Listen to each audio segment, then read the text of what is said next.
We've already lost 30 fluent speakers to COVID. Tribes such as the Cherokee and Navajo Nation say they're working to quickly vaccinate native language speakers in an effort to preserve crucial ties to their heritage. When you lose a fluent speaker, you lose a life and you lose really a national treasure. A lot of those individuals in the 65 and over category know the history, know the culture, know our way of life teaching, and of course our language. By vaccinating as many of their 2,000 native speakers as possible, Principal Chief of the Cherokee Nation, Chuck Hoskin Jr., says his tribe is able to protect their language and dispel mistrust in the vaccines. I think there's something about the position that they hold in people's hearts and people's minds that I think probably did more to build confidence than any elected official. Education on the virus and vaccines has remained a top priority for tribal governments. These efforts include live streaming vaccinations, bi-weekly town halls,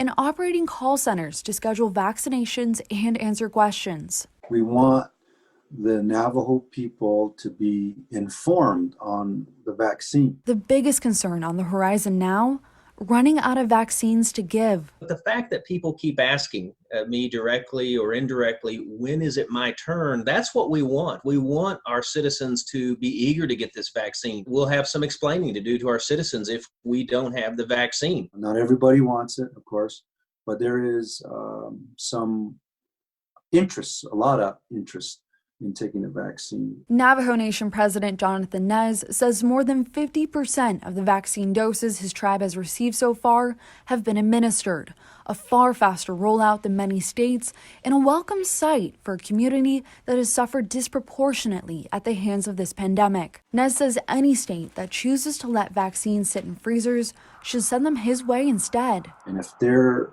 people are not wanting to get that vaccine, then Navajo Nation is willing to take those vaccines so we can get our people covered and safe from this virus because of what we've gone through for these 10 months. For Newsy, I'm Meg Hilling.